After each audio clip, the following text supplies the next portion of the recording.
What if I told you some spirits never left their graves, and tonight they might be watching you? If you love ghost stories, hit subscribe, tap like, and share this video so we can bring you even more terrifying tales. Subscribe, like, share to keep the ghosts coming. The night was quiet in Lafayette, Louisiana, too quiet for a house that held a 2-year-old boy. The cicadas were droning outside, the summer air thick and damp, the curtains breathing slightly with the whisper of a southern wind. In the nursery, a small boy named James lay sprawled in his bed, his tiny fists clutching at the thin sheet, his body glistening with sweat as if the air around him had turned hostile.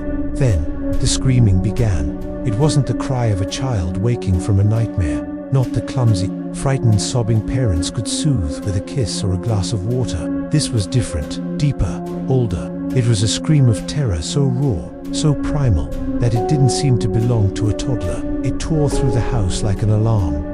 Andrea and Bruce Leininger ran down the hall, hearts hammering the wood floor, cool under their bare feet. Andrea reached the crib first and froze. James was sitting upright, eyes wide but not seeing, mouth still open as though the scream had ripped out the last of his air dot. And then he said it. Airplane crash. Little man can't get out. Andrea felt the blood drain from her face. She scooped him up, held him tight against her chest, rocking him back and forth, whispering comfort words that sounded brittle even to her own ears. Bruce just stood there, arms at his sides, watching. The words hadn't sounded like babble. They had been too clear, too deliberate, spoken with a weight that made Bruce's stomach knot. It became a pattern. Night after night, the screaming, the same words. At first, they thought it was just a nightmare phase. Children had them, after all. But then James began to draw. He drew planes, dozens of them, with wings and propellers and smoking engines,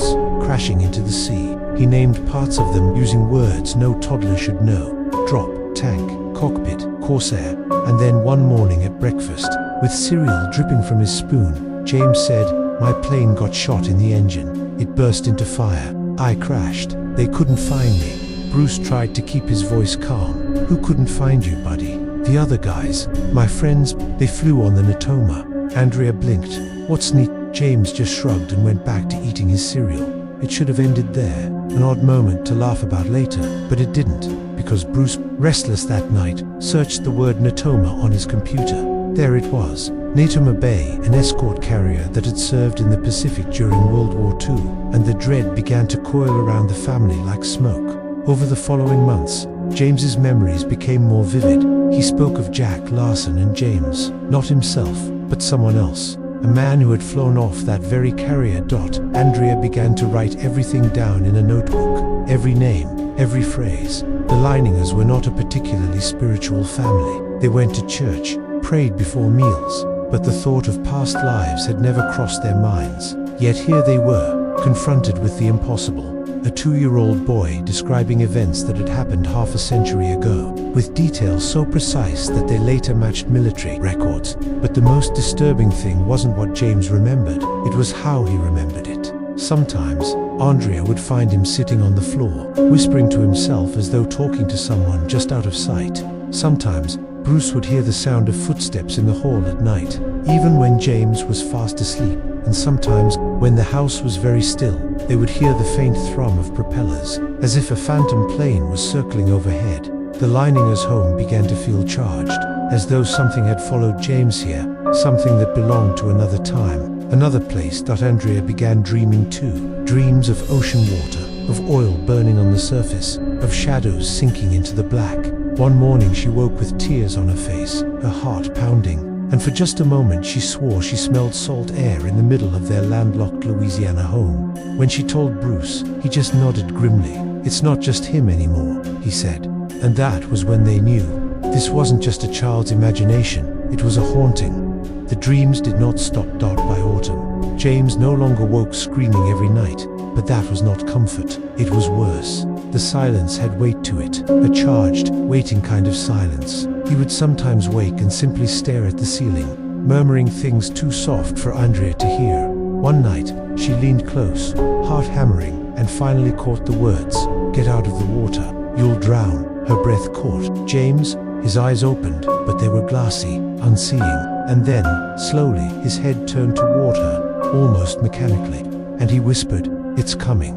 Andrea stumbled back, heart slamming against her ribs. She didn't know what it was, but every cell in her body screamed that it was. Near the house began to change in ways too subtle to explain to neighbors or friends. Bruce noticed it first in the garage, the faint smell of aviation fuel that seemed to cling to the air for no reason. Then came the noises, a low, rhythmic hum, like distant engines turning over. Sometimes, at night, Andrea would wake to the faint sound of radio static, followed by voices tinny, clipped speaking in wartime jargon. "Bandits at 2 o'clock, incoming.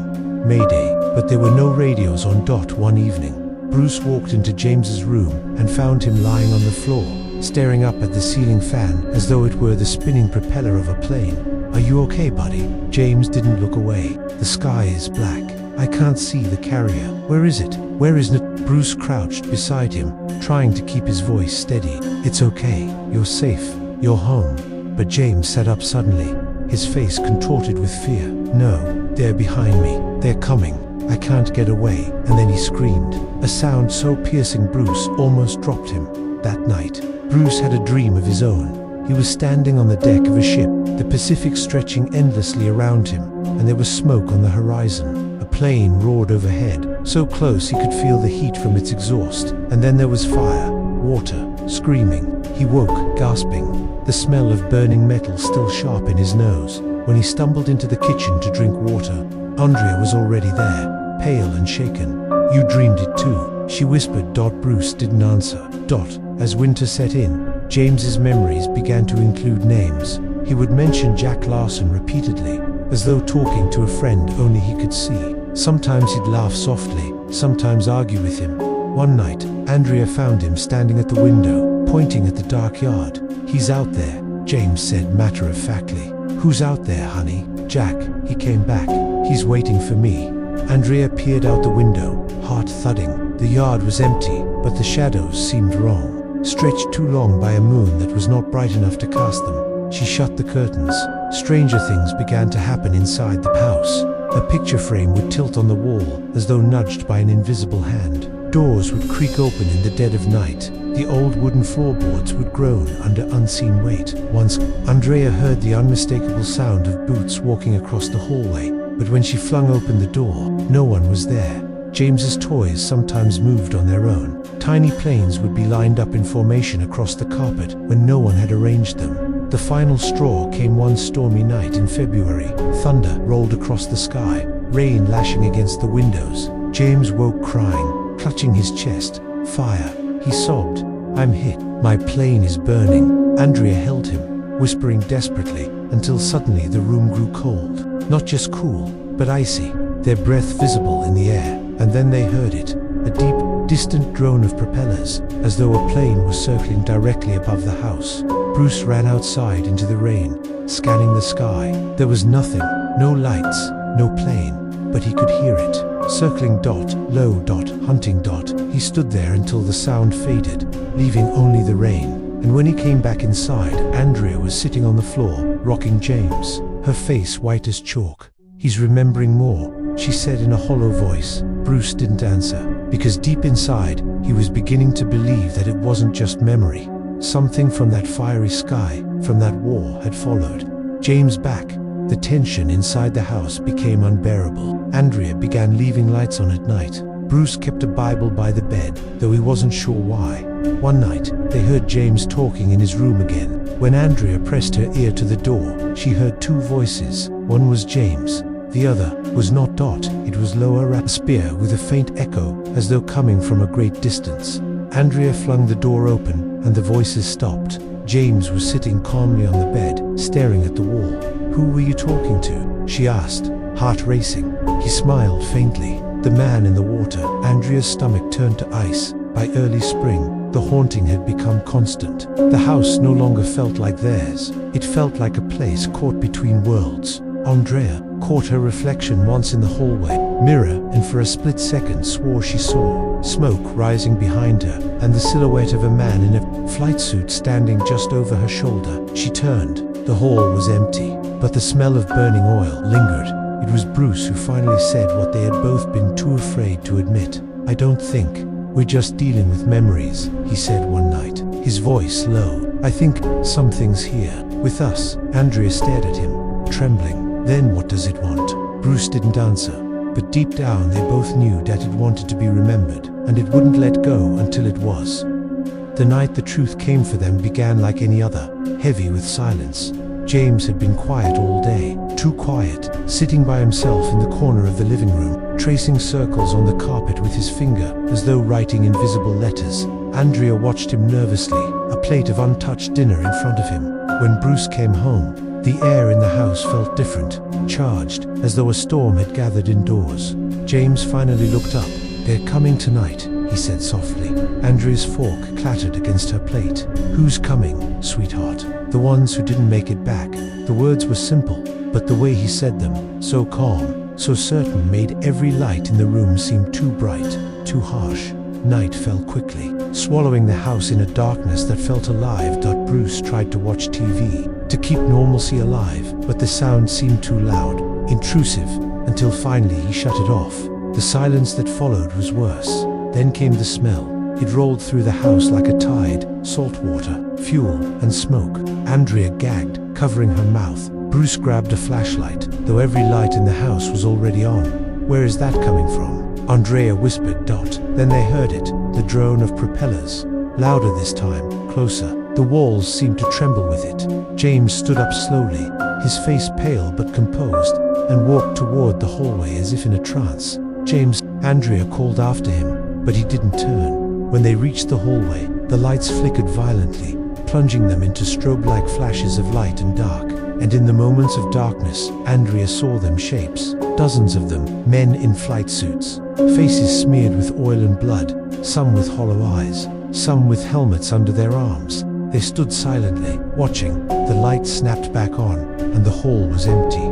Andrea was shaking. "Did you see?" "I saw," Bruce said grimly. His voice was tight, but his eyes were wide with terror. James stopped in front of the mirror, at the end of the hallway. He looked at his own reflection for a long moment, and then spoke, though his voice did not sound like his own. "They called me Houston, James Houston. I flew off the Natoma. We were over Chichijima." Bruce's breath caught. The name was familiar. They had seen it in their research. The pilot listed Mia. James's eyes darkened, as though another presence had stepped forward inside him. "I saw them coming. I tried to pull up, but they had me in their sights. I felt the fire. It burned. God, it burned." His small hands clawed at his chest, his breath ragged. Andrea fell to her knees, clutching him, but he fought her grip. "They shot me down. I couldn't get out. I was trapped. I went into the water suddenly." The sound of rushing water filled the hallway, deafening, though there was none. Andrea felt her legs grow cold as though she was standing waist deep in the sea. James screamed, not his own scream, but the scream of a dying man, and the mirror shattered, shards flying outward and clattering to the floor. The lights went out completely. Darkness swallowed them. Andrea's sobs echoed in the pitch black. Bruce groped blindly until he found James, still trembling, his tiny body burning with fever. Then, out of the darkness, came the voices, dozens of them, layered, whispering and wailing. Some spoke in clipped military radio code, others in panicked shouts. "Mayday, hit, I'm hit, going down, tell them I'm sorry." And then, silence. A single voice spoke, clear and solemn. "Remember us." The air grew impossibly still. The smell of smoke and salt faded. And then, one by one, the lights flickered back on Dot. James was lying limp in Andrea's arms, breathing shallowly, but alive. Bruce felt the hair on the back of his neck rise. The house was quiet again, but it was no longer hostile. The presence was gone, or at least, it had stepped back into whatever shadowed place it had come from. Over the next few days, James seemed lighter, calmer, as though a weight had been lifted. He no longer woke screaming. He still spoke of planes and ships, but with less fear, more reverence. One morning, he sat on the porch with Bruce and said softly, "They're not angry anymore. They just wanted someone to know what happened." Bruce swallowed hard. "And now they do." James nodded. "Now they can go." But when he looked up at the sky, his gaze lingered too long, as though he still heard something distant, a faint hum that no one else could hear. The Latingaires thought the haunting was over. But on the first warm night of summer, Andrea woke to find the house bathed in moonlight. Eerily still, she heard James's voice from down the hall, soft and clear. "See you next flight," he whispered. And for just a moment, she swore she heard the distant thrum of a plane flying low overhead, before it faded into silence. The house never truly returned to normal. Yes, the screaming stopped, the icy drafts and phantom smells faded, the mirrors stayed whole, the lights stayed on, but there was still a sense, subtle but unmistakable, that the walls held a memory of what had happened, that the house itself had become a witness. Andrea noticed it most when she was alone. Sometimes, when she passed the hallway where the mirror had shattered, the air seemed to thicken for just a second. Like walking through water. Sometimes she'd hear a faint creak of boots on the floorboards, even though Bruce was at work and James was at preschool. And sometimes, only sometimes, she would wake at night with the feeling that someone was standing at the foot of the bed, watching. James grew older, but the past never let him go completely. When he was 5, he told Andrea about the last mission in more detail than ever before. His small hands moved through the air, tracing the path of his plane, explaining how the Corsair's engine had sputtered, how he had tried to pull away from the enemy's sights. "They got me here," he said, touching his chest. Andrea could barely breathe. And then, she asked softly. He looked at her with solemn, faraway eyes. Then it was quiet, and there was light, and someone said, "Come home." Andrea wrapped her arms around him, trying to keep her tears from falling where he could see them. She thought of all those young men, barely more than boys, swallowed by the Pacific. How many of them had been waiting for someone to remember, to bring them home in memory if not in body. As James grew, the strange phenomena became rarer, but they never completely stopped. On the first day of 2nd grade, Andrea found a perfect trail of wet footprints leading from the front door to James's room, even though the sun had been shining and no one had been near water. When James was 8, Bruce caught him staring at the sky again. "What are you looking at, buddy?" James didn't answer at first. Then he said quietly, "Sometimes I think I can still see them. The other planes, flying in formation." Bruce felt a chill run through him. "Does that scare you?" he asked. James shook his head. "No, it makes me feel like I'm not alone." That night, Bruce lay awake, staring at the ceiling, listening to the soft sounds of the house breathing around him.